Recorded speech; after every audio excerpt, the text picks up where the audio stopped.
নমস্কার দর্শক বন্ধুরা, আমি প্রতিমা। কুকিং উইথ প্রতিমা চ্যানেলে তোমাদের সবাইকে আবারও একবার আন্তরিকভাবে সুস্বাগতম। আশা করি বন্ধুরা তোমরা সবাই খুব ভালো আছো, সুস্থ আছো। আমিও তোমাদের মতো ভালো বন্ধু পেয়ে বেশ ভালো আছি। আজকে আমি তোমাদেরকে কুঁদরির খুবই টেস্টি একটা রেসিপি শেয়ার করব। রেসিপিটা শুরু করার আগে যে সমস্ত বন্ধুরা আজকে প্রথম আমার এই ছোট্ট চ্যানেলে এসে আমার এই রেসিপিটা দেখছো, তোমরা আমার এই চ্যানেলটাকে সাপোর্ট করে আমার বন্ধু হয়ে আমার পাশে থেকো। আমার জানা রেসিপিগুলো তোমাদেরও ভালো লাগবে। আর সব বন্ধুরা একটা লাইক দিয়ে রেসিপিটা দেখা শুরু করো। দেখো, আমি এখানে বেশ কিছুটা কুঁদরি নিয়ে নিয়েছি। আমি এই কুঁদরিটাকে এবার কেটে নেব। বন্ধুরা কেউ স্কিপ করে দিও না। আমি কিভাবে কুঁদরির রেসিপিটা বানাই সেটা তোমরা প্রথম থেকে শেষ পর্যন্ত দেখো, তাহলে তোমরাও বাড়িতে খুব সহজে বানিয়ে নিতে পারবে। খেতে কিন্তু দুর্দান্ত স্বাদের হয়। চলো কুঁদরিটা কেটে নিই আগে। দেখো, কুঁদরিটা আমি কেটে নিয়েছি। আজকের কুঁদরিটা আমি এইভাবে গোল গোল করে কেটেছি, তার সাথে একটা আলুও ছাড়িয়ে নিয়েছি। এবার এই আলু আর কুঁদরিটাকে ধুয়ে নিই। চলো, দেখো ধুয়ে নিয়ে ফিরে চলে এসেছি। কুঁদরিটা আমি একটা অন্য জায়গার মধ্যে ঢেলে নিলাম। আর এই আলুটাকে এবার আমি গ্রেড করে নেব, এই জন্য গোটা রেখেছি। তো গ্রেড করতে গিয়ে দেখলাম যে আলুটা বেশ বড় হচ্ছে, তাই আমি মাঝখান থেকে কেটে দিয়েছি। কেটে দুভাগ করে নিয়েছি। পুরো আলুটা আমার গ্রেড করা হয়ে গেছে। এবার আমি জল থেকে গ্রেড করা আলুটাকে তুলে নেব। পুরো একেবারে নিংড়ে অন্য বাটির মধ্যে তুলে নিচ্ছি। সব আলুটা জল থেকে তোলা হয়ে গেছে। এইবার এই কুঁদরি আর গ্রেড করা আলু একেবারে রেডি। এবার আমি রান্নাটা শুরু করব। আজকে এই রেসিপিটা আমি মূলত রুটি খাওয়ার জন্য বানাচ্ছি, তবে এটা সব কিছুর সাথে খাওয়া যাবে। দেখো, আমি গ্যাস জ্বেলে দিয়ে প্যান বসিয়ে দিয়ে তাতে দিয়ে দিচ্ছি তেল। এবার তেলের মধ্যে দিয়ে দিচ্ছি দুটো শুকনো লঙ্কা আর দিচ্ছি অল্প একটু কালো সরিষা। এবার এই লঙ্কা আর সরিষাটাকে 2 মিনিট একটু ভেজে নেব। লঙ্কা আর সরিষাটা ভাজা হয়ে গেলে এবার এতে দিয়ে দিচ্ছি চা চামচের মাপে 1 চামচ রসুন। রসুনটাকে বেটে নিয়েছি। রসুন বাটাটা দিয়ে 2 মিনিট ভেজে নিলাম। এরপর আমি এতে দিয়ে দিচ্ছি গ্রেট করা আদা। আমি এবার এখানে 1.5 চামচ আদা দিলাম।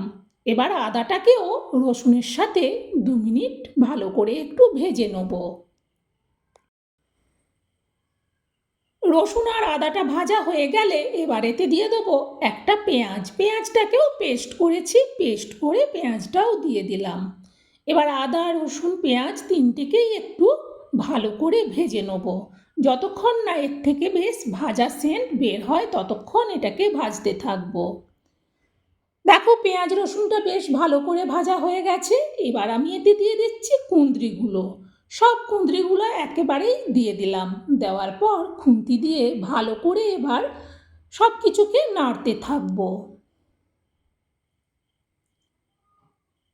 বেশ ভালো করে কুঁদরিটা সব কিছুর সাথে মিশে গেলে এবার এটা ঢেকে দেবো। মিনিট 3 বাদে আমি ঢাকনাটা সরাচ্ছি। একবার খুন্তি দিয়ে উল্টে পাল্টে নেড়ে দেবো কুঁদরিটাকে।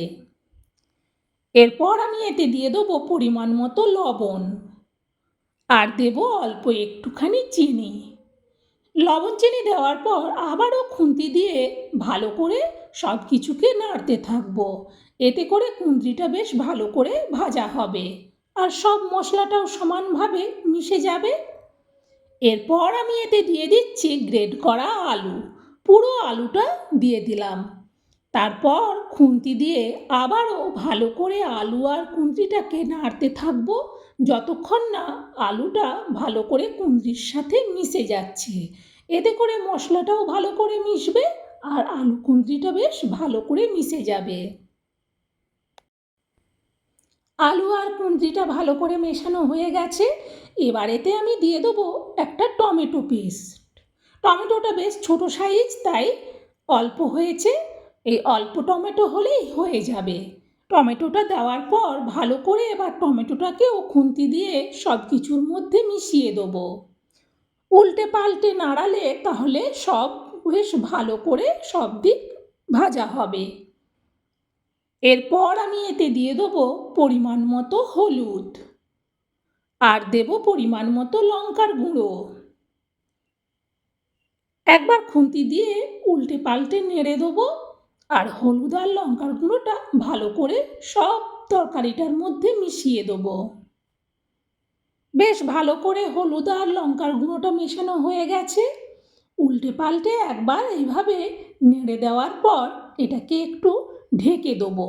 ঢেকে দিলে রেসিপিটা বেশ ভালো করে বানানো হবে, সেই জন্যে একটু ঢেকে দিতে হবে।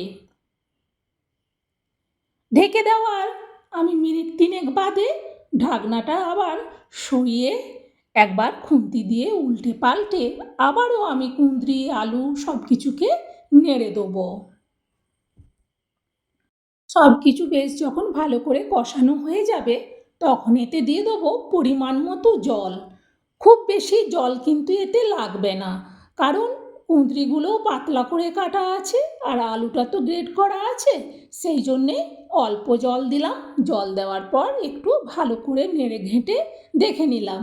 এরপর এটা ঢেকে দেবো আর গ্যাসটাকে মিডিয়ামে রাখবো। তারপর আমি প্রায় মিনিট 3 বাদে ঢাকনাটা সরাচ্ছি। এরপর খুন্তি দিয়ে আবারও একটু তরকারিটাকে ভালো করে নেড়ে দেবো।